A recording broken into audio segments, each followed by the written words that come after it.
자, 얘들아, 안녕. 깜짝 놀랐지요? 보자마자. 여러분들이 저를 너무나 보고 싶어 해서 제 사진 올렸습니다. 하고 싶은 말 칠판에 간단하게 적어봤습니다. 다행히 마스크가 있어서 천만다행이네요. 자, 오늘 또 여러분들한테 제 모습 보여줬지만 학교 모습도 또 보여줄게요. 일단 자, 모두 다 건강하렴. 자, 파이팅. 오늘도 한번 힘내봅시다. 왜 안 넘어가니? 넘어가자. 자, 오케이. 지난번에 보여줬던 사진인데요. 변화가 있죠? 벚꽃이 다 떨어졌어요. 이제는 초록이 가득한 벚나무가 되어서 이렇게 남아있네요. 하지만 어디선가 또 꽃이 피고 있네요. 요거는 여러분들 식당 옆에 조그맣게 길이 하나 있죠. 그 길 옆에 배나무가 꽃이 폈더라고요. 이거는 진짜 배는 아니고요. 돌배라고 하는 작은 주먹만한 배나무, 돌배나무의 꽃입니다.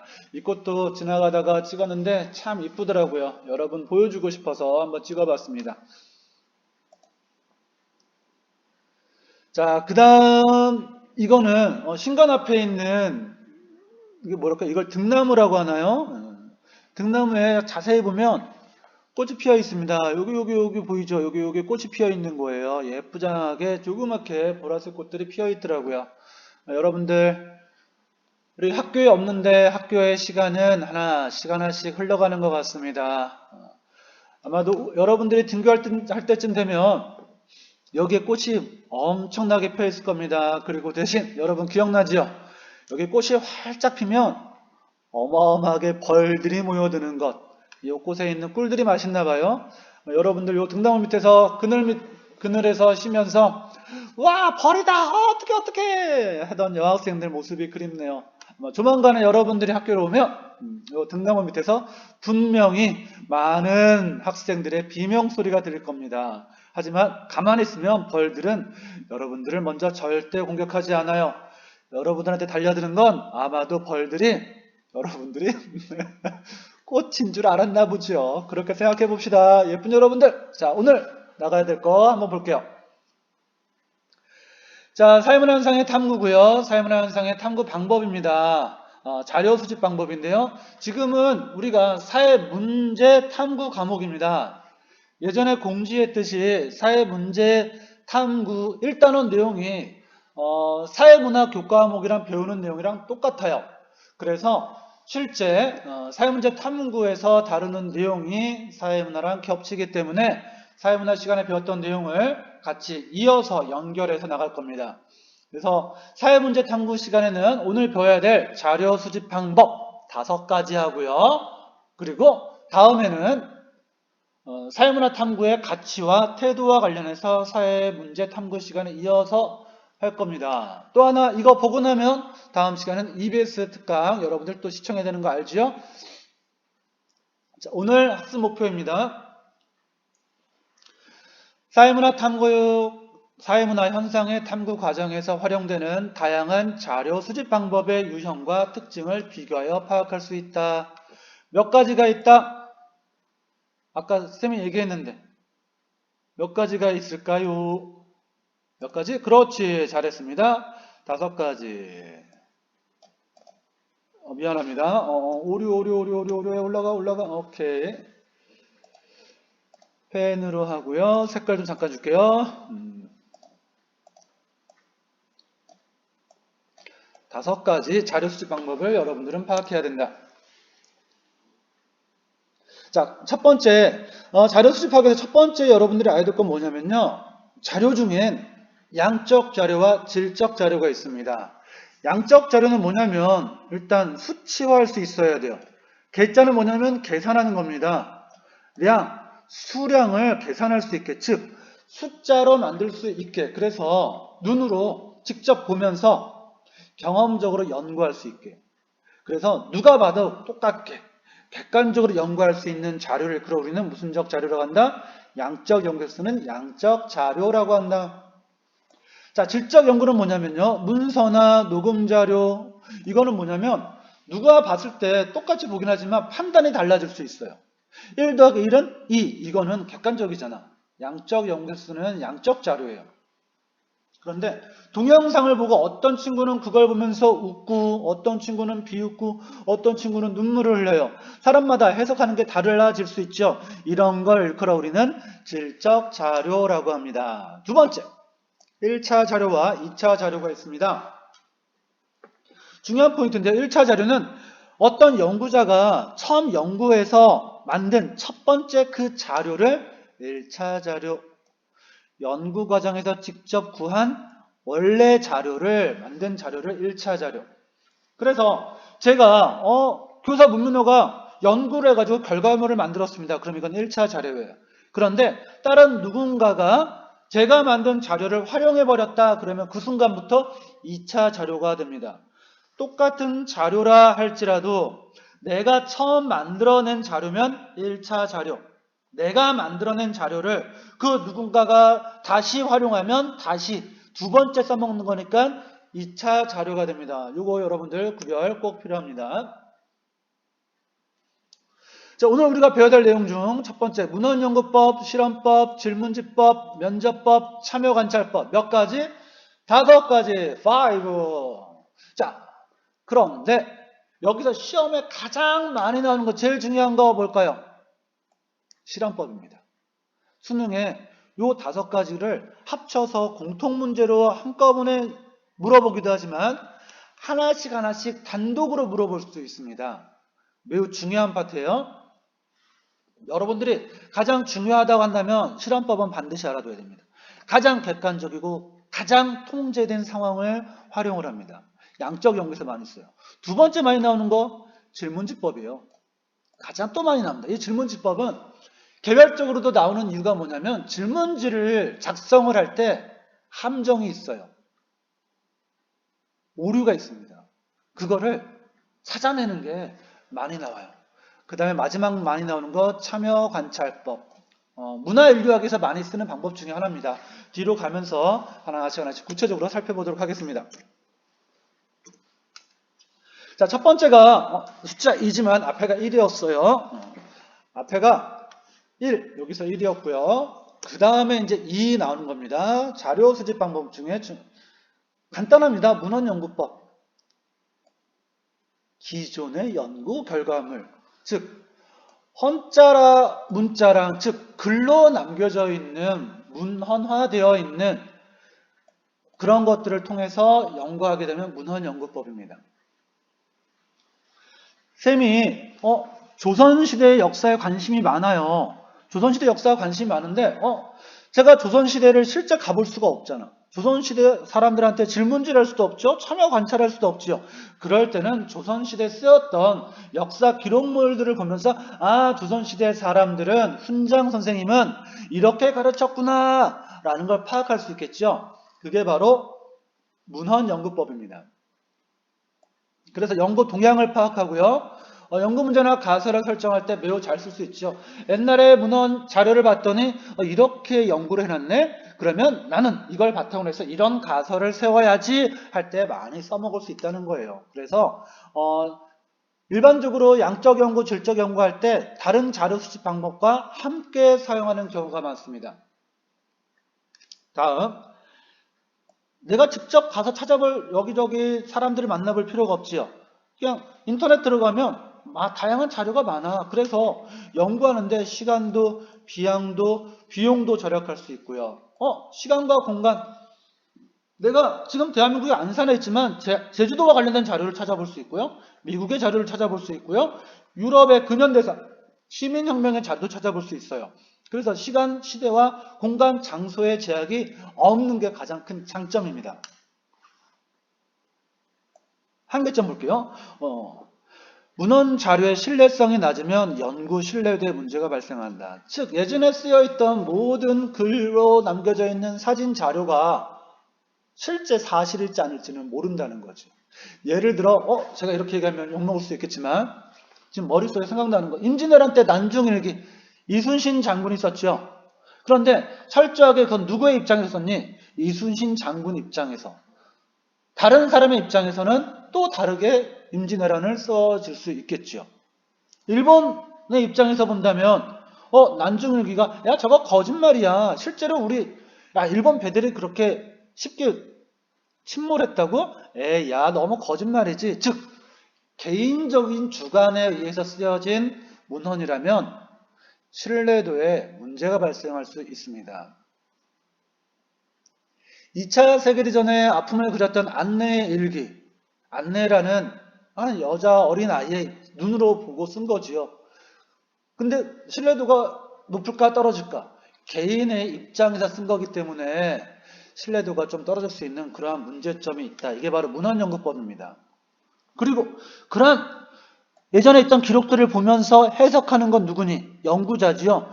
연구자가 그 글을 읽으면서 해석할 때 자신의 입장에서 자신의 눈높이에서 자신의 가치관에서 판단을 할 수 있다는 거야. 그래서 연구자의 주관이 개입할 수 있다라는 문제점이 있다. 문헌연구법. 다음은 굉장히 중요합니다. 여기다 선생님이 별표 하나 해줄게요. 실험법. 실험법만 가지고도 시험 문제 출제가 된다. 자, 실험법 뭐냐면 말 그대로 실험을 하는 겁니다. 근데 실험을 하는데 문제가 있어요. 사전에 점수를 측정하고요. 실험을 하고 결과에서 사후 측정을 합니다. 사전과 사후에 어떤 변화가 있었는지, 무엇 때문에? 독립변이 때문에. 독립변인의 영향을 받아서 결과, 종속변인이 어떻게 변했는지를 파악하는 게 바로 실험법입니다. 실험법에서 우리가 지난 시간에 쌤이 얘기했죠. 중요한 거 무슨 변인과? 독립변인과 이 독립변인이 나중에 어디에 영향을 준다? 그렇지. 종속변인에 영향을 준다. 이 두 개 과정에서 뭘 하는 거야? 바로 실험을 가운데 하는 겁니다. 그래서 이 실험이 바로 뭐가 되냐면 독립변인이 되는 거예요. 이 독립변인에 의해서 어떻게 결과가 변하는지. 자, 실험상을 만들어서 인위적인 조작을 하고 변화를 합니다. 그래서 지난 시간에 얘기했어요. 실험 집단과 통제 집단. 통제 집단은 통제라는 거야. 어떠한 변화도 없이 다른 외부 환경에 의해서 어떤 영향도 받지 않고 원래대로 그대로 쭉 가게 통제하는 거야. 아무런 영향도 주지 않고 가는 게 통제 집단. 중요한 실험 집단입니다. 실험 집단은 뭐냐면 어느 집단에다가 독립변인이 되는 실험을 투입을 하는 거죠. 예를 들어 문민호 선생님의 문민호 선생님? 저희가 제 이름으로 문민호 선생님 하니까 좀 애매하네요. 제 방과후 수업을 사회문화 방과후 수업을 들은 학생들은 수능 점수가 내신이 향상됐을 것이다. 그러면 독립변인은 뭐냐면 문민호의 방과후 수업이 독립변인이 되겠죠. 그리고 종속변인은 뭐니? 내신 시험 점수의 변화. 그러면 그 차이점은 어떻게 되니? 사전에 두 가지 집단을 구별해야 하는 거야. 그래서 이 두 가지 집단을 구별해놓고 두 가지 집단에게 사전에 시험을 보게 해요. 그랬더니 두 집단 다 A라는 집단, B라는 집단이 둘 다 시험 평균이 60점이야. 사회문화 시험이 60점이었어. 그러면 A라는 집단에다가 실험을 하는 거야. 독립변인을 집어넣어. 어떤 독립변인? 문민호의 방과후 수업을 듣게 실험을 하는 거야. 이게 실험 집단. 그럼 B라는 집단은 얘네들은 문민호 선생님의 방과후 수업, 사회문화 방과후 수업을 듣지 않게 하는 거지. 그냥 예전처럼 그냥 그대로 냅두는 거야. 대신 다른 걸 듣게 하면 안 되겠지. 수능 특강이라든가 인강이라든가 아니면 과외를 받는다든가 학원을 다닌다든가 그런 걸 하지 않고 그대로 원래대로 가만히 냅두는 게 통제 집단이에요. 그러면 결과 나오겠죠? 기말고사 시험 봤는데 와 문민호 선생님의 사회문화 방과후 수업을 들었던 실험 집단 A 집단은 기말고사에서 평균 60점이 와 반평균은 90점이 됐어요. 그러면 문민호 선생님의 방과후 수업은 성적 향상에 큰 힘이 된다라고 해서 결론이 나오겠죠. 이게 바로 실험법입니다. 자, 독립변수, 종속변수의 비교를 파악하는데 매우 유리하다. 굉장히 중요한 그림입니다. 실험법에 있어서 실험은 어떻게 이루어지냐 두 가지가 있다고 했죠. 자, 아까 얘기했던 것처럼 문민호의 방과후 수업 실험 집단과 통제 집단이 있어요. 그럼 이 두 가지 사전 검사를 하겠죠. 일단 너네들 사회문화 시험 한번 보자. 그래서 내신이잖아. 내신 성적 변화 1차적으로 야 너네 성적 변화를 측정할 건데 이 성적 변화가 종속 변인이잖아. 첫 번째 측정해서 야 점수가 너네 평균이 60, 65 이렇게 나왔니? 오케이. 그러고 나서 이제 실험을 하는 거죠. 이게 무슨 집단이니? 실험 집단. 독립변인. 독립변인 뭐였지? 문민호의 사회문화 방과후 수법. 그러면 이거를 실제 처치하는 거죠. 죽이는 게 아니라 처치는 뭐냐면 실제 가서 처방하듯이 갔다가 실험을 하는 겁니다. 실험을 해서 하는 집단, 실험 집단. 이거는 그대로 가만히 냅두는 거예요. 통제 집단은 아무것도 안 하고 그냥 그대로 갑니다. 그리고 방과후 수업이 끝나고 나서 사후 검사. 사후 검사. 성적의 변화지요. 두 번째, 실제 성적이 변화했는지 안 했는지. 그걸 측정해서 그 결과를 가지고 비교를 했더니 와우! 문민호의 방과후 수업을 들은 아이들은 평균 90점. 의미 있는 수업이 될 수 있겠다라고 하면 됩니다. 이게 바로 실험법입니다. 방금 봤다시피 실험법은 인과관계가 명확합니다. 독립변인에 의해서 결과, 종속변인이 어떻게 됐다? 원인과 결과가 나오지요. 그 다음에 실제 증명 가능하지요? 객관화되죠.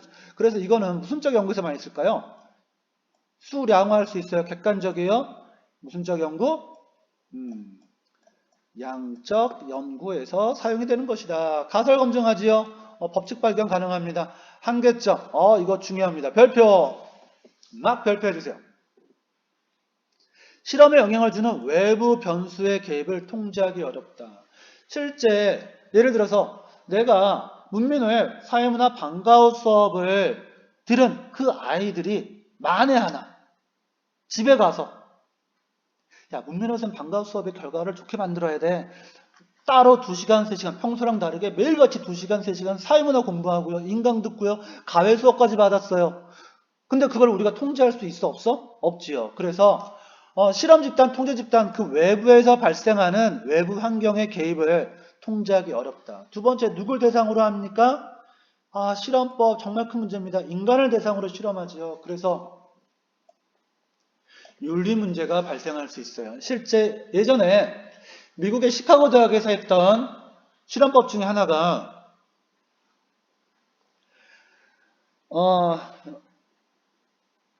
인간의 윗사람의 명령에 따라서 아랫사람들은 책임을 지지 않을 경우 어디까지 가해를 할 수 있느냐, 가학을 할 수 있느냐라는 그런 실험이 있었어요. 실제 이제 히틀러에 대한 2차 세계대전 당시 중간 관리자들이 유대인들이나 이게 심한 고문을 했죠. 과연 그게 문제일까? 윗사람이 시키면 내가 시키니까 해야지. 과연 어떻게 사람들은 대응을 할까 해서 실제 사람들을 대상으로 해서 실험한 것 중에 하나의 집단은 죄인들입니다.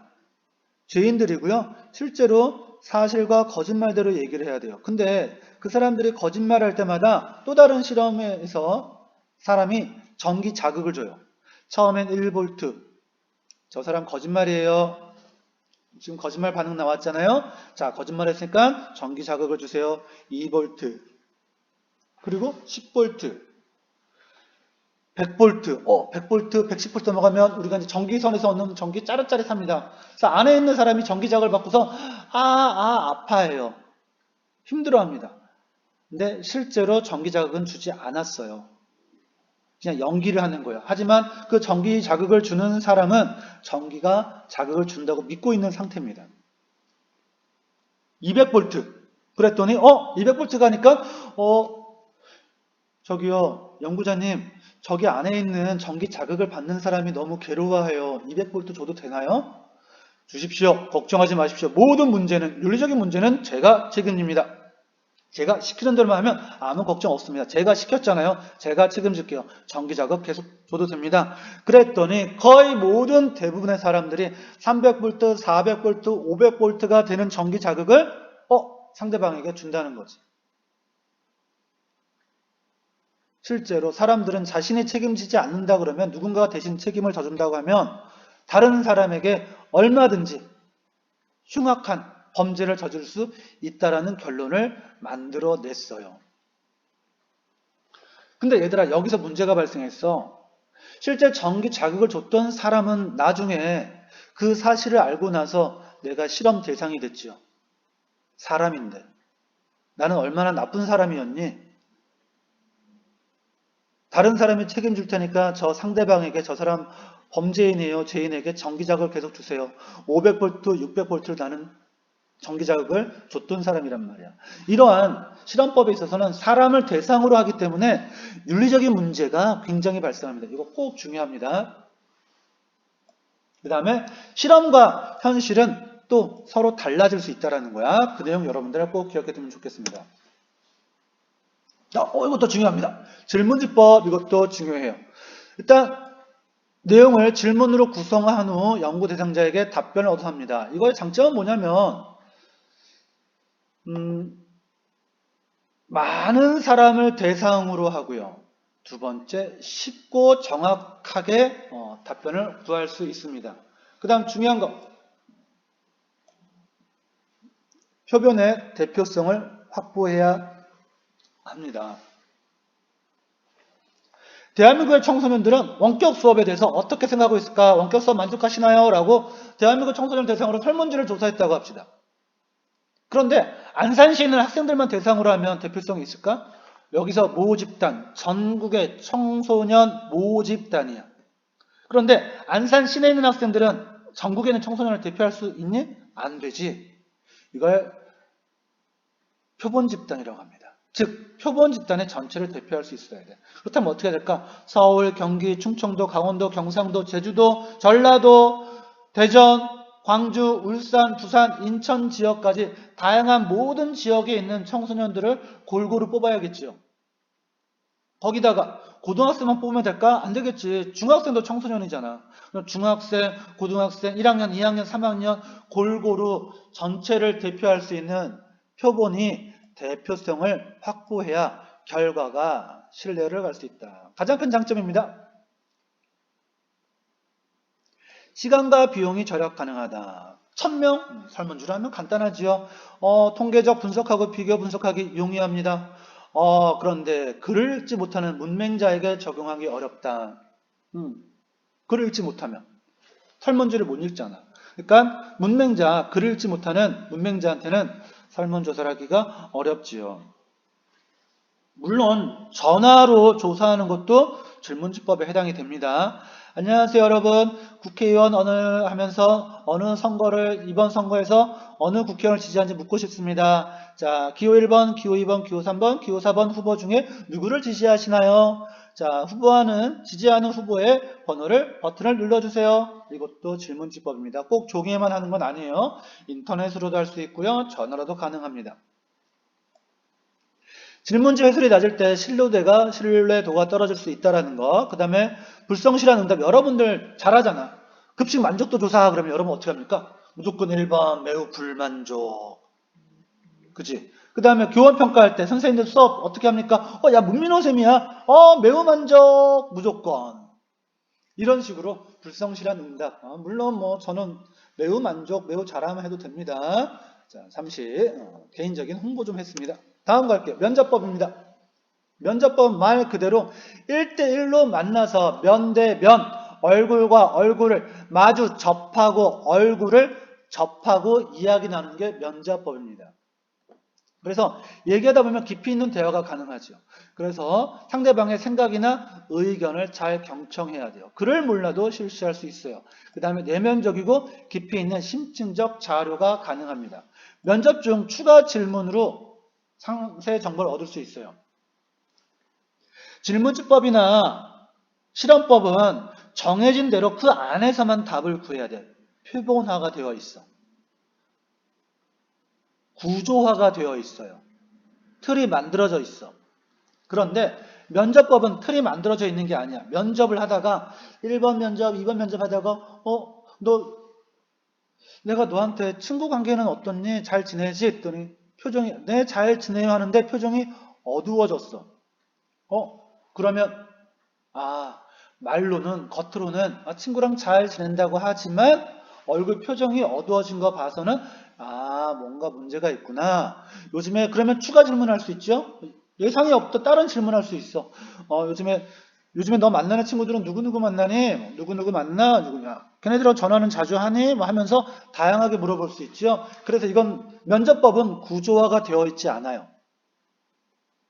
언제든지 열려있는 새로운 방법으로 추가 질문할 수 있습니다. 그 다음에 문제는 또 뭐냐면 한계점입니다. 연구 목적에 적합한 연구 대상자 선정이 어렵다라는 문제점이 있습니다. 예를 들어서 가출 청소년에 대해서 제가 조사하고자 합니다. 그러면 실제 가출 청소년을 찾아야 되죠. 또 하나, 가출 청소년을 찾아가지고 내가 가출 청소년들의 삶에 대해서 내가 너네랑 면접을 하려고 하거든. 나랑 대화 좀 해줄래? 애들이 할까요? 뭐야 저 선생님, 저 사람 오는데 싫어요. 저는 그냥 혼자 살 거예요. 저한테 신경 쓰지 마세요. 잘 말을 안 들어줘요. 선정하기 어렵습니다. 시간과 비용도 많이 들어가죠. 왜냐하면 면접은 1대1로 해야 되잖아. 그리고 보통 면접법을 하면은 제가 면접에 응해 줄게요 하면 면접비가 있어요. 돈을 줘야 돼요. 1인당 얼마씩 돈을 줍니다. 시간당 최저임금은 줘야 될 거 아니야. 1시간을 뺏었으면 1시간 면접하면 최저 8천 얼마는 줘야 될 거 아니야. 그런 시간상 비용의 문제가 발생합니다. 100명을 면접한다 그러면 와우, 약 80만 원이 들어가겠네. 하지만 질문지법은 간단하죠. 종이다 써서 넘기면 돼. 면접법의 문제점, 시간과 비용의 문제가 있다. 면접 과정에서 그걸 해석하는데 주관 개입 가능성이 있다. 아까 쌤이 얘기했잖아. 친구 관계는 어떠냐 했더니 네, 괜찮아요. 근데 녀석 얼굴 표정이 어두운데? 벌써 내 주관이 개입한 거야. 그래서 객관성이 살짝 떨어질 수 있는 문제점이 있다. 참여관찰법, 이거 참 재밌습니다. 나중에 여러분들이 문화인류학과 가면은 참여관찰법 굉장히 많이 하게 될 거예요. 실제 재밌습니다. 제가 아는 분 중에 하나도 경로당에서 이루어지는 연세 드신 노인분들의 제2의 연애 생활 해가지고 실제 경로당에 가서 자원봉사자라고 속이고 경로당 안에 할아버지 할머니들이 그 안에서 어떤 연애 생활이 이루어지나라고 살펴보면서 참여 관찰을 했습니다. 이때 주의할 게 있죠. 제가요 경로당에 온 이유는 할아버지 할머니들은 어떻게 연애를 하시느냐 궁금해서 왔어요 라고 알려주면 할아버지 할머니들이 자연스럽게 행동을 할까? 아니지. 그래서 그 관찰 대상자들한테 내가 연구하고자 합니다라는 걸 알려주면 안 돼. 비밀리 해야 돼. 그래서 결국 재밌는 결과가 나왔습니다. 할아버지 할머니들 연애 관계에서도요 삼각관계가 이루어지고요. 뭐 그런 모습이 있더라.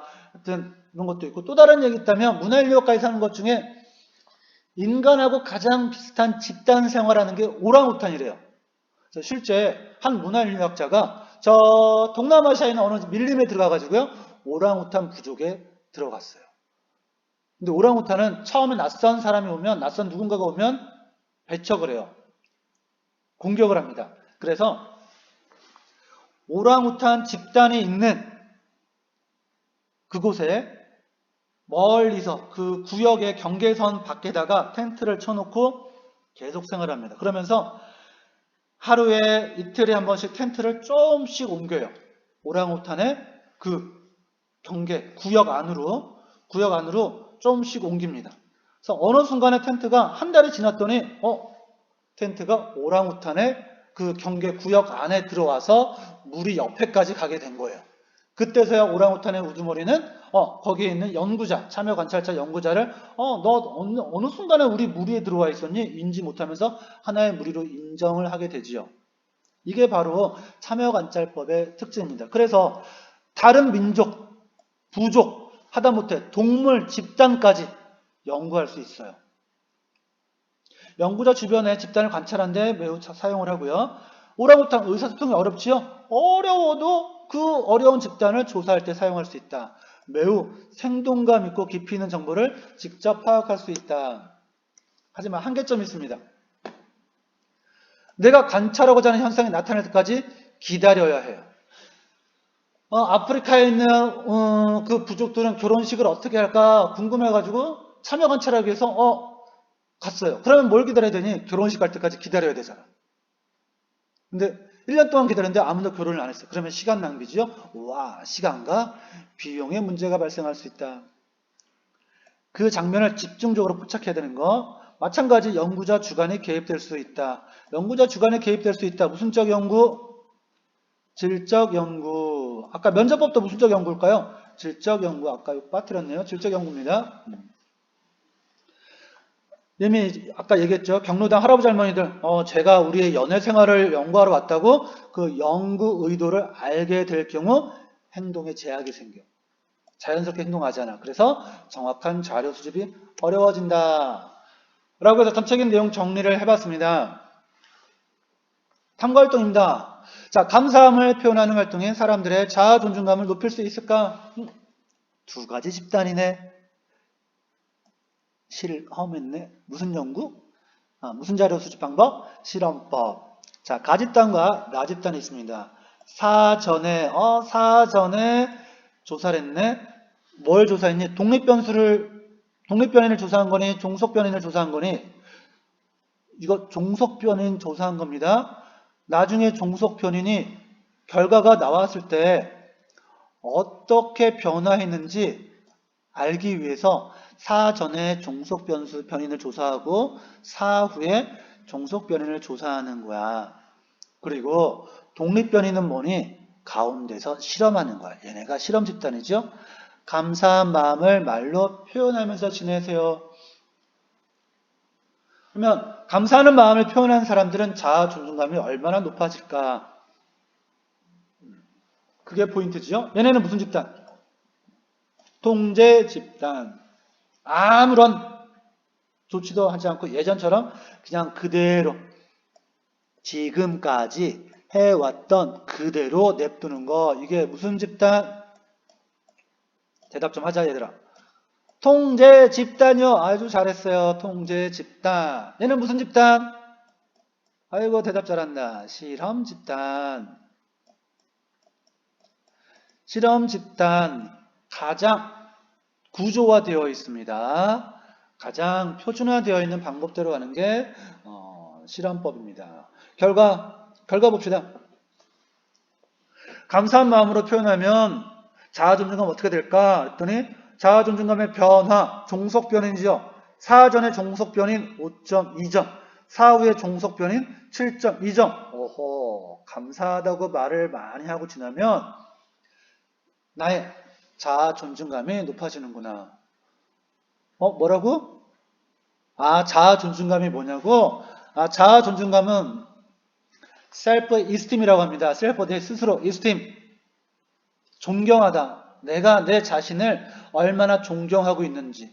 내 자신에 대한 긍정적 또는 부정적인 그 정도를 자아 존중감이라고 해요. 질문 좋았습니다. 선생님 뭐라고? 선생님, 자아 존중감은 개념이 불명확하잖아요. 그러면 실험하기 전에 그렇지. 개념의 조작적 정의가 필요하겠지. 아주 좋은 질문이었어요. 자아 존중감. 불분명한 추상적 개념이기 때문에 실험하기 전에 사실은 자아 존중감의 개념의 조작적 정의가 필요했어요. 맞아요. 잘했어요. 근데 이건 안 이루어졌지만 아마 통계적으로 작성할 수 있게 체크리스트 설문지로 해가지고 아마 작성을 했을 겁니다. 다음 거 볼게요. 독립변수, 감사함의 표현, 종속변수, 자아 존중감. 감사함을 표현하는 활동이 많을수록 자아 존중감이 높아질 것이다. 실험 집단은 가였고요. 나는 통제 집단이었고요. 실험 집단은 뭐 했니? 인위적 조작, 독립변수 감사함을 표현해 보세요. 그래서 실험 집단에는 평소에 감사합니다 말 잘하고 지내는 거죠. 여러분들에게 지금 설명하고 있는 저는 감사합니다라는 표현을 매우 잘해요. 그러니까 저의 자아 존중감은 굉장히 높겠지요.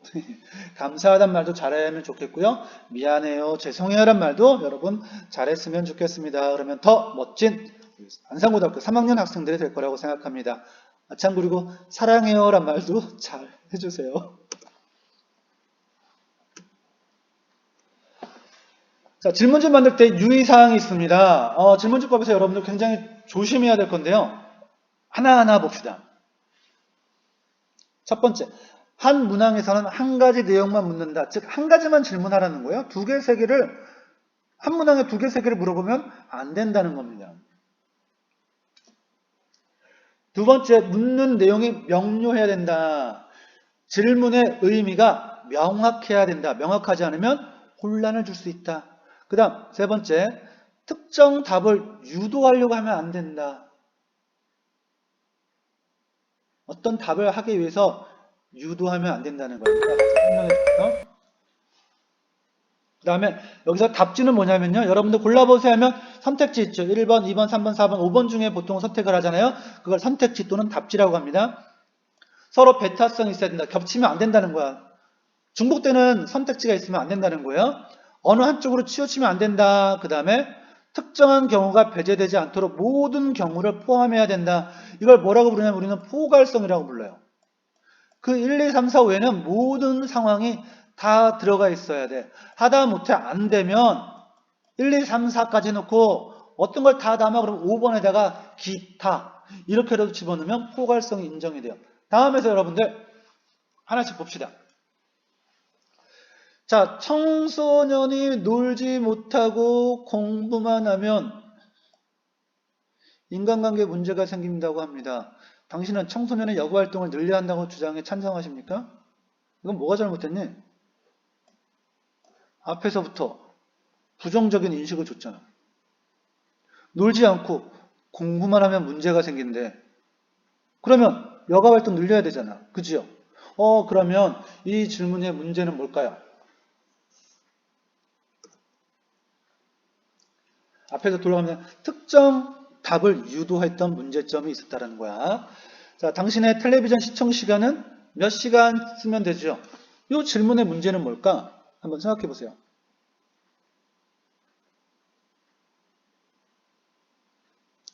질문의 의미가 명확하지 않지. 하루의 텔레비전 시청 시간인지, 일주일인지, 한 달인지, 아니면 1년인지 그걸 모르잖아. 앞에 거 확인하면 되고요. 세 번째 질문 봅시다.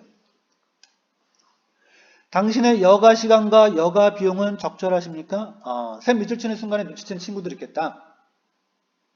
그렇지. 한 질문에 몇 가지를 물어봐? 여가 시간도 물어보고 여가 비용까지 물어봤지. 시간과 비용을 다 물어봤네. 두 가지를 한꺼번에 물어보면 안 된다라는 거였고요. 당신의 나이는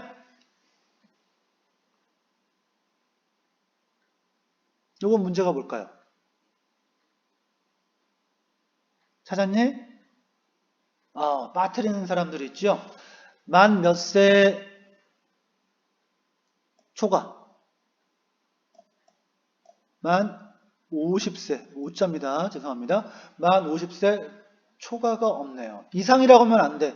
왜 이상이라고 하면 왜 안 되냐면 만 50세가 여기 있기 때문에 만 50세 이상은 50세를 포함하잖아. 그럼 중복되게 돼. 그래서 만 50세 초과라고 해줘야 됩니다. 아니면 만 50 부인이 1세 이상이라고 해주면 되겠죠. 자, 다음 5번. 당신의 여가 생활에 대한 만족도를 평가하면 매우 만족한다, 만족한다, 보통에다 만족하지 않는다. 이것도 문제가 바로 보이네. 만족한다는 건 두 개의 선택지가 있는데 만족하지 않는 건 선택지가 하나네. 그럼 5번에다 하나 만들어주면 되겠죠? 어떻게 해주면 될까? 5번. 잘했어요. 매우 만족하지 않는다 집어넣으면 되겠네요. 패스. 자, 당신이 올해 국내 여행을 한다면 가보고 싶은 곳. 한번 찾아보고 이건 문제가 뭘까? 문제가 있는 질문지입니다.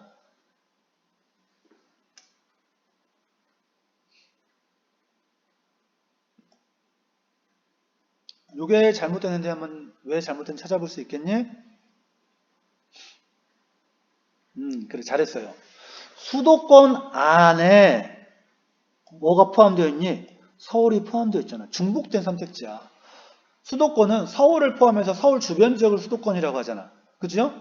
수도가 서울이잖아. 바로 수도. 서울이잖아. 우리나라 수도는 서울. 이걸 포함해 놓고서는 서울에 사는 사람들은 1번도 할 수 있고 2번도 할 수 있죠. 이렇게 중복되면 안 된다라는 내용입니다. 다음으로 넘어갈게요. 제가 설명한 내용들이고요.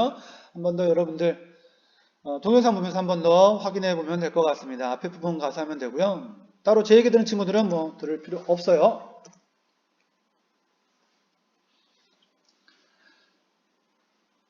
청소년의 누리소통망 활동에 대해 연구하고자 한다면 어떤 자료 수집 방법을 사용할 것인지 그 이유를 고려하면서 서술해보자.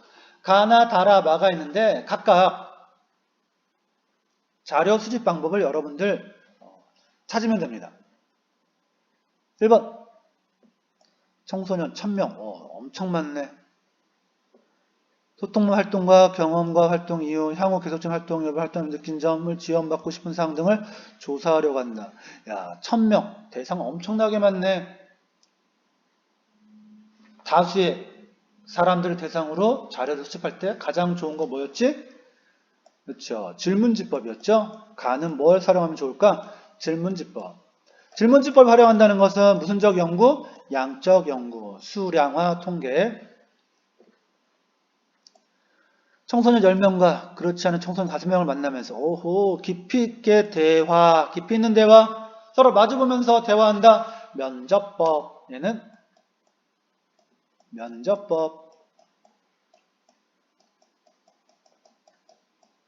다 소통 활동을 다룬 기존 보고서 인터넷 소설이나 만화 기존에 만들어져 있는 거 문헌 연구법.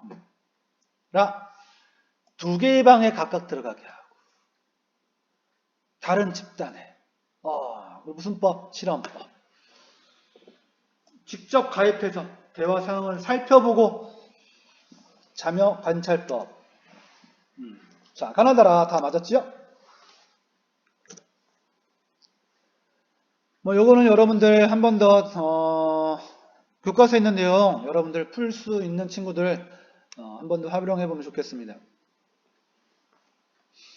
자, 여기서 어떤 의미인지 심층적으로 파악한다. 요거 하나 더 설명해 줄까? 심층적으로 파악하고자 한다. 그럼 무슨적 연구가 되니? 양적 연구가 아니야. 질적 연구해야 돼. 그러면 질적 연구를 할 때 사용할 수 있는 자료 수집 방법 몇 가지가 있을까? 총 3가지가 있어.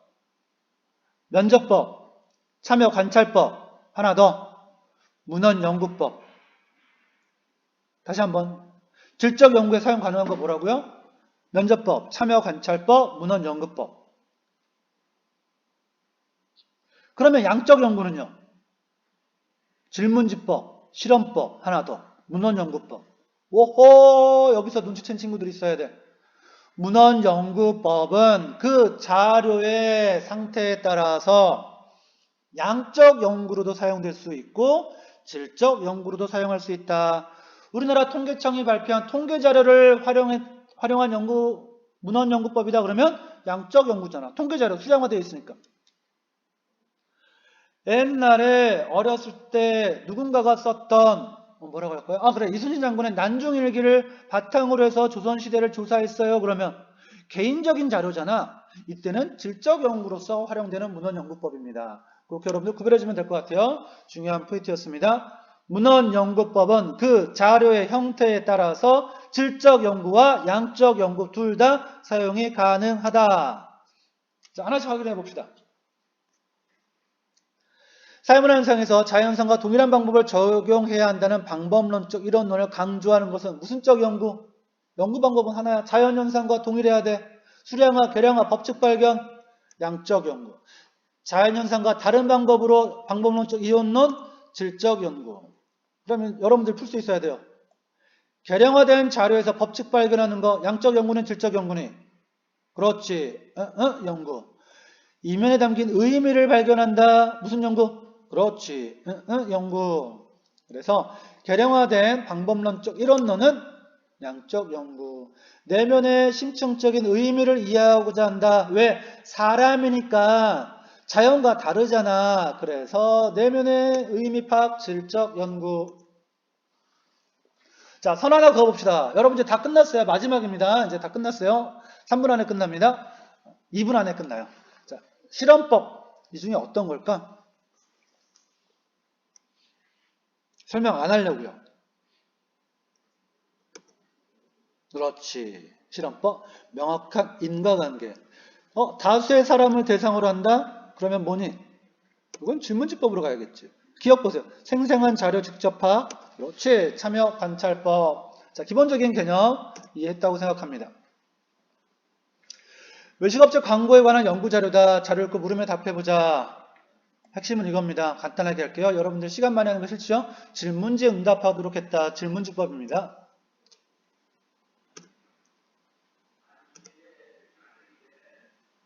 질문지법 중요한 거 무슨적 연구? 그렇지. 양적 연구. 다시 한번 얘기하자. 양적 연구에서 사용되는 자료 수집 방법 세 가지. 질문지법, 실험법, 문헌 연구법. 쌤이 열심히 강조하고 있는 거 알죠?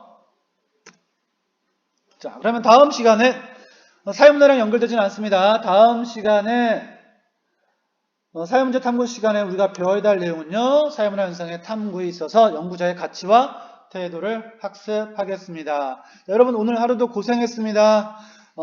빨리 학교에 나와서 같이 장난치고 농담도 하고 그랬으면 좋겠어요. 여러분 보고 싶습니다. 건강하세요. 바이바이.